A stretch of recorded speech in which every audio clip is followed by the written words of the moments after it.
everyone. I'm Bella Bedoya, and I'm thrilled to be here with musical legend kennyg at the Blackstone, New York City office as we gear up for the September 24th release of Kenny's memoir, Life in the Key of G.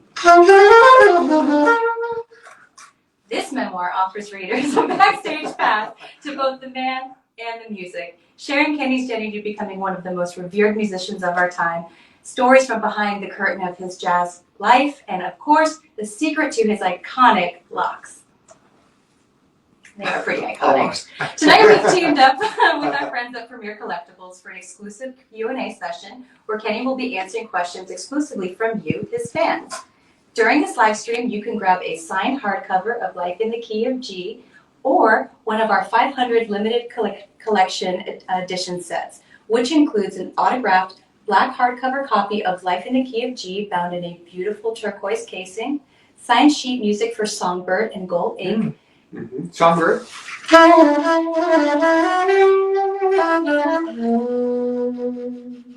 And if that doesn't take you away, we'll also be including a second autographed hardcover in the collector's edition box set, as well as a certificate of authenticity. Oh, good.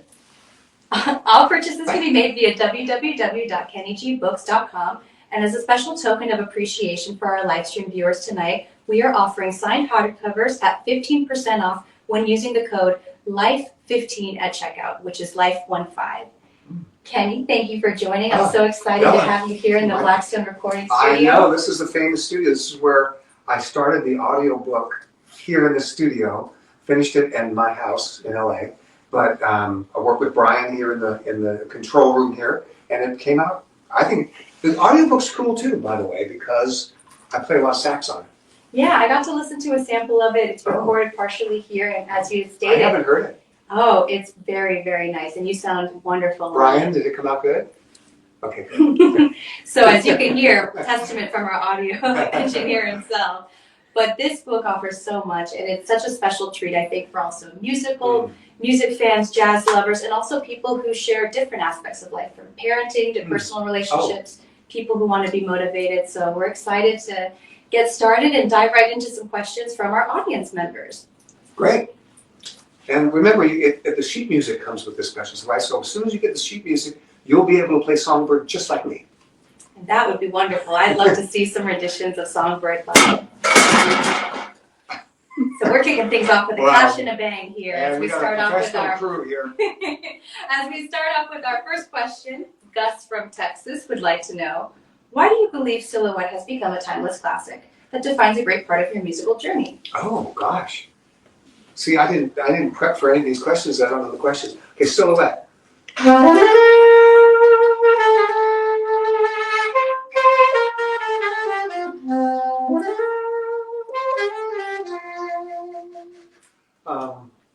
Yeah, I mean, come on. Doesn't that answer it? It's a beautiful melody. I don't know. I mean, obviously, I'm flattered that people like my stuff, and I don't know. I think beautiful melodies, if they hit people in their hearts, then they become classics. So in fact, that's I think my favorite song that I wrote is that one. I mean, Songbird is my Songbird. That's what started everything. But that melody right there, there's something about it. I don't know why, but it hits me really, really. I love to play it, so I'm glad I had a chance to do that. Gus, thank you. I'm glad that you think that song is great, and hope you enjoyed that. It clearly touches a lot of people, and I can tell that melody means just so much to you. So I can see how it's expressed also in Life in the Key of G. And going up to our second question, we have Josh from Georgia, who would like to know, what made you decide to come out with Life in the Key of G at this time? Oh, well, that's a good question. So it wasn't really something I woke up with a desire to do. Like I didn't wake up one morning and think, I'm going to write a book about myself. But my managers suggested it because they had worked with Dolly Parton. They managed her as well. And they said, oh, it was a great experience and you should do a book. And I thought, but I'm too young. It doesn't work like that anymore. So I met with some literary agents that work in Folio agency here in New York, Jeff and Steve, and they came down, met me and said, hey, let's hear about a little bit more of your life. And they said, yeah, this would make a good book. So I started working, and then I got hooked up with Blackstone Publishing, and we all became this great team and worked together. Yeah. And the co-writer of the book, Philip Lerman, great guy, same age as me, and so that means that we had a lot in common. We could talk to each other, and it just seemed to work out. I actually really thought, to be honest with you, Bella, that after maybe a month of doing it, people would think there's nothing here. Mm-hmm. This is not going to be good at all. And I was waiting for it to go away. Mm-hmm. Then I was going to get back to my normal stuff. Yeah. And it did go away, unfortunately, or fortunately. It didn't go away, so I ended up having to do it. And it's been fortunate for us. It's been such a great year getting to work on your book and also dive into the manuscript itself, hear your actual recording, and get to see the videos and just the things that we've been able to achieve along the way. Oh. So September 24th, tomorrow, it's going to be a big day for us, and we're very excited. Oh, thank you for that. I'm not sure it's true, but Oh, it sounds true. great. It's all true. So, question 3. Abigail from California would like to know, is there any advice you have for a musician wanting to make a career? Yeah. Gosh, this is tough. It's tough but easy. The easy thing is you gotta get good. Gotta get good. No, you gotta become great. So how do you become great? You have to practice, and you have to want to do it, and you have to have some sort of an idea, like what you want to do. Like, who do you like the most? Like, if you're a sax player, which sax player is your favorite sax player? Why? Look at what they do, study it, write down the notes they play, try to play it like that, and then put in the hours. Like every day I practice for 3 hours, you know.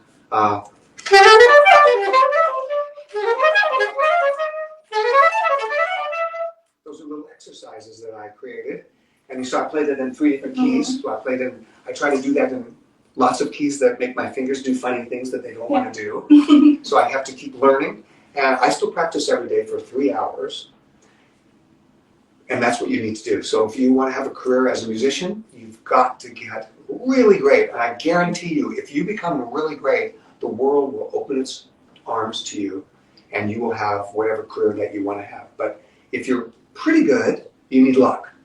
Yeah. Or you have to be really, really good looking, or something, you know. You have to have something going for you.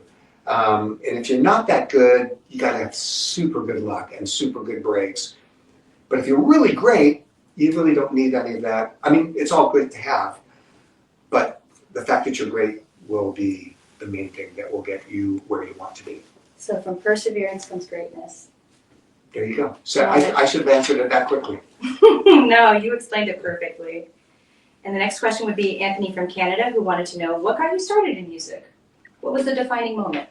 Anthony wants to know that, eh? Anthony and myself. Oh, are you from Canada too, eh? Oh, no, I'm from Seattle. Are you from Seattle? I am. I'm from Seattle. I know. Oh, I didn't know that. Yeah, we're not interviewing each other right now. Yeah. So what was the question? What got you started in music? Where did the journey begin? The journey began, my mom, though, by the way, there was no music. This is in my book. We didn't listen to music in our house. Not because I didn't want to. Just I grew up and there wasn't music. My parents did not listen to music, which was weird. I think of it now. We had a record player, kind of the one thing that you'd open the box, it would open up this thing, and then they would be there. They never bought any records and never played any records. First record that was played on it was something I bought when I was in high school, a record by this group called Tower of Power. Oh, I love that record. Anyway, so it wasn't like I grew up in a musical household, but my mom wanted us to take piano lessons. My older brother took piano lessons and he got pretty good. I started taking piano lessons. I didn't like it. So I didn't want to do any of that and I quit piano. But I saw somebody play the sax on TV and I told my mom when we were watching. I remember I was sitting on the floor and she was sitting on the couch. I said, Mom, I want to play that. And she goes, well, you're probably going to quit. So we'll rent you one and see what happens. So rented me a sax. I got the sax. I put it together. I went in the bathroom. And, 50 years later, I'm here still practicing because I loved it so much. Oh, that's incredible. Yeah. I love it. Your passion started from within at a young age. So next up, Carol from Hawaii would like to know, when will you be releasing new music? And can you come to Hawaii on tour? New music. Well, I just released a record of lullabies in, I don't remember when it was. When was it? Was it 22? Was it 2 years ago? No, I think it was last year. I don't. It was too well. You know better than me. And that's my latest one. So, I mean, it's not that it's the lullabies aren't just for kids. You know, they're just beautiful melodies. You know. Everybody needs to sleep.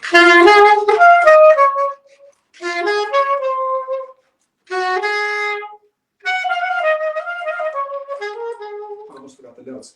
See, that's just a beautiful melody. So it doesn't really have to be for babies. I think that's a beautiful album. That's my latest. And yes, we want to come to Hawaii.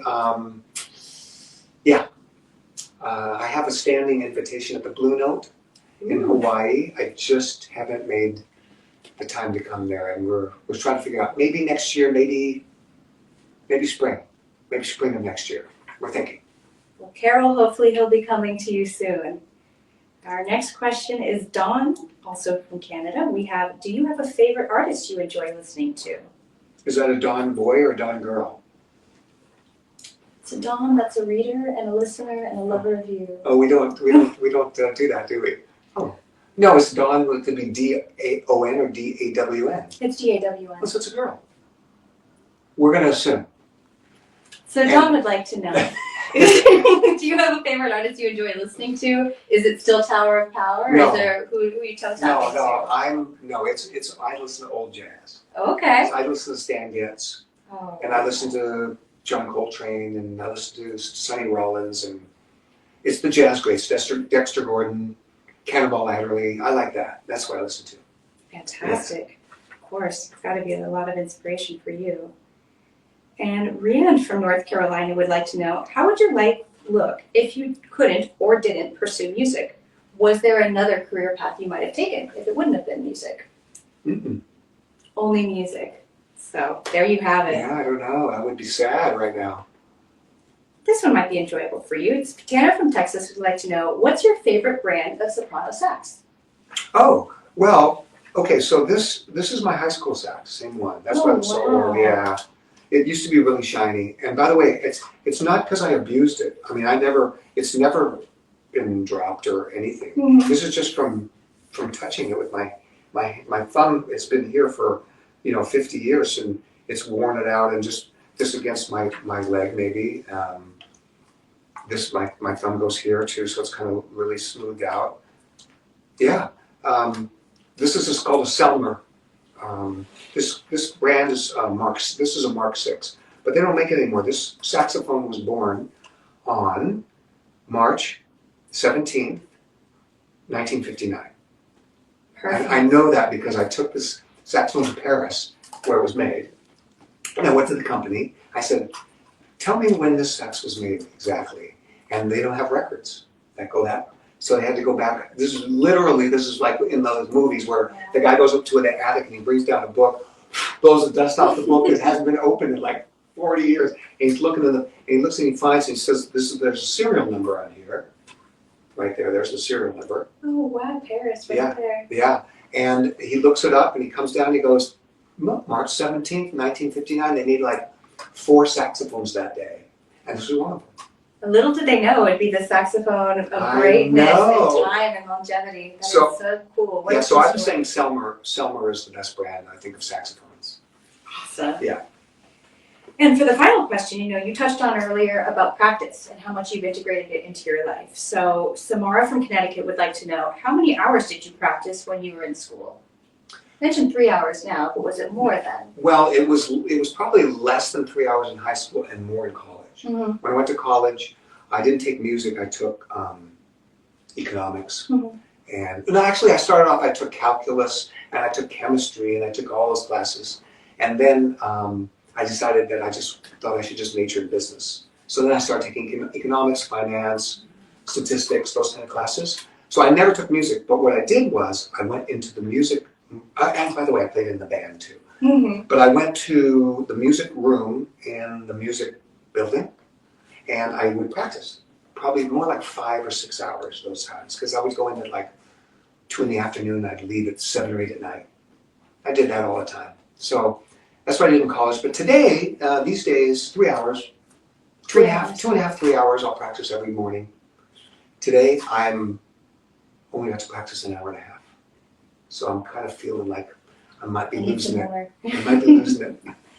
When it comes to your, this is my own question, but when it comes to your 3 hours of practice daily, do you do this in the morning, in the evening? Do you have your own routine? Morning. Morning, okay. Yeah, because I want to get it done. Yeah. Like, for example, I don't really feel like practicing now. Like, it's evening now. Mm-hmm. So when we're done, literally I could go back to the hotel and practice. I just don't want to.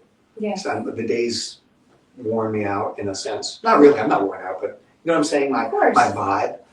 So when I wake up in the morning, I'm super excited about the day, whatever's going to happen, because I never know exactly what's going to happen. Mhm. And then, okay, let's start practicing. While I'm practicing, I get lots of cool thoughts. And, you know, I might read an article while I'm practicing, only if I'm doing scales that I know really well and I don't need to think about them. So if I'm doing a set of exercises that I know really well and I just want to keep them really perfect, Mm-hmm. like I might just look at something online and just do this and I'll read the whole article while I'm doing it, and I think that's pretty cool. That is pretty cool. Yeah. That's real left meat, right brain at Yeah. the same time. Yeah. That's very impressive. Okay, so we've covered already our initial part of our audience questions, and you know, Life in the Key of G offers such a great behind-the-scenes process of your life, and also just your career, your journey, and as well as your approach to different techniques in music, such as circular breathing, which, if many people don't know, it's the art of extended breathing to be able to hold a long-term note. Yeah, I hope I explained that correctly. That's right. No, I can. It's breathing in your nose and out your mouth at the same time, which sounds impossible, but it's not really impossible. You just basically fill your cheeks with air, Mm-hmm. and then you blow the air out of your cheeks when you take a breath in your nose. But the air when you're blowing out of your cheeks holds the sound. Yeah. Is this something? So let's say people were to purchase the autograph collector's box edition Oh, they set. automatically get the technique. Technique comes with it. Fantastic. No, it's something you have to work on. It sounds impossible, and it's really at first it's awful. It's awful. You can't really do it very well, and it sounds terrible. But after you do it for, I'd say, maybe you could practice it for 10 years, and you'd be pretty good at it. You make it look very easy, Thank so you. I've got to say that. Thanks. For me, it is easy. Yeah, I imagine. I never think about it. It's second nature for me to do that. Yeah. Yeah. Well, with that in mind, you know, we're going to test your breath work on a different format, where we've got 22 questions submitted from our readers, and we're going to be answering them ideally in the span of 2 minutes. Wow. So if you're up for the challenge, I'd love to get started. Who's timing this anyway? Oh gosh. Oh, we've got our dear What happens if I friend, don't do it in Sarah 2 minutes? Do I get the hook? Does the hook pull me out of here? The big X will appear. Alrighty. So if you're ready, we'll hit a tune and start it off. Here we go. Where were you born? Seattle. Who would you want to play you in a movie? Who do I want to play me in a movie? Mm-hmm. Oh gosh. Weird Al Yankovic. Fabulous. Yeah. What was your first job? Playing the sax with Barry White. What chore do you hate doing? I hate washing the cover of the down comforter. I hate washing the cover because you got to unbutton every button and then wash it, and then you got to make sure you put it back exactly where. Then you got to button all the buttons. It's too much work. And it never ends up in the same spot. It doesn't, Yeah. and I can't remember if it's supposed to go this way or this way. What is your biggest fear? Not being good enough at what I'm trying to do. Heard that. Who makes you laugh the most? I think George Lopez makes me laugh the most. Love that. What is one thing you need to have in your fridge at all times? Oh. Dates. What's your favorite school subject? Math. Who is the most interesting person that you've met recently? Come on. I met most recently. God darn it. You mean met? Like not knowing before and just met? Gosh darn it. I don't know. Let's skip that one, Glenn, and nothing else. We'll come back to it. Yeah. What's your middle name?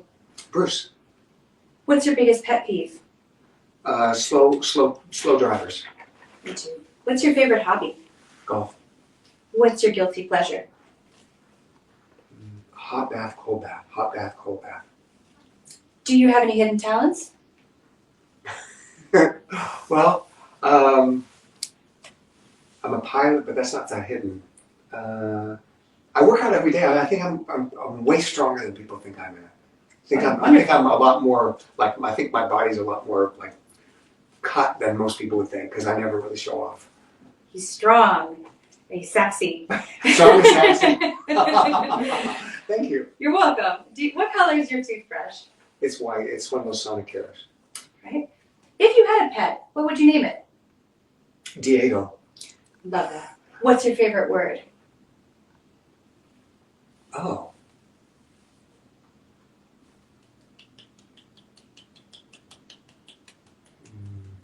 My favorite word. Oh, it's going to be a French word. The word is.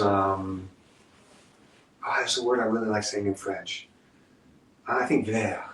What does it mean? It means four things. Four It means things. cup, worm, towards, and green.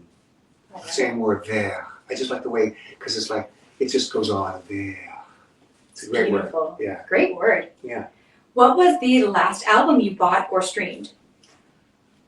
I think it was a Stan Getz album that I didn't know about from the 60s or something. And I think it was maybe Live in Stockholm. I think he did an album called Live in Stockholm. And I really thought, whoa, more Stan Getz licks I can take and learn. I was very excited about it. I love that. What are the type of gifts you like to give? Or what's the last gift you gave? Oh, I know. I like to give flashlights. Really? Yeah. I like to give my male friends flashlights. I think a man should always have a good flashlight with him. And there's these flashlights, they're about this big. They take one lithium battery and they're super bright, but they're so small and easy to carry around. So you can have it in your pocket at all times. And when you shine it, it's so bright. And I think it's a cool thing for a guy to have. Well, I know the ladies are incredibly jealous right now. I'm sorry. For ladies, I don't know what would be a good gift. Maybe the flashlight too. We'll take a flashlight. Okay. So, what cause is dear to your heart? Music in the schools. Wonderful. What's your greatest achievement? Being in a position to help other people. That's fantastic. And where do you want to go that you've never been? Iceland. Fabulous. I love that. Me too. So, who's the celebrity I met recently? Not somebody in somebody that you've met recently, or perhaps you could take from Life in the Key of G yourself. You have a lot of people that you've mentioned and Make it easy on me interactions. now. Thank you. There's several people. Listen, there. I'm friends with Clint Eastwood. Okay, so how good is that? Oh, come on. And he's very cool. He's a very fun guy to be around. Funny good sense of humor, smart, soft-spoken. Sometimes it's hard to hear him because he talks really quietly. But it's like, yeah, you really want to listen to when he talks. He's cool. So that would be a cool person to say that I know and get a chance to hang out with. So that's fun. Yeah. Fabulous. Yeah. Well, it's been great talking to you. Yeah. And are we wrapped up on our questions? A few minutes. Kenny, do you want to play something? Yeah, Kenny, we have you here for a couple extra minutes. Oh. If you'd like to share, you could either do a passive reading from the intro of your book. You're welcome to play a little note for us as a sign-off. Anything that you'd feel comfortable sharing with our audience. Okay, well, it actually kind of sounds nice in this little room. It's boxy in here, which is good. Yeah. Not good Boxy's for... great. Yes, boxy is good for sax, because... See, I like the way it sounds in here. So let me play. I'm gonna lean back now. Yeah, So I can feel get comfortable. So this is what I do for 3 hours a day. So I sit back about in this position approximately, and I practice. So I'll just play a melody right now. Let's see. Can I play one of my melodies? That's cool. Love it. Okay, this is a song called "Forever Love."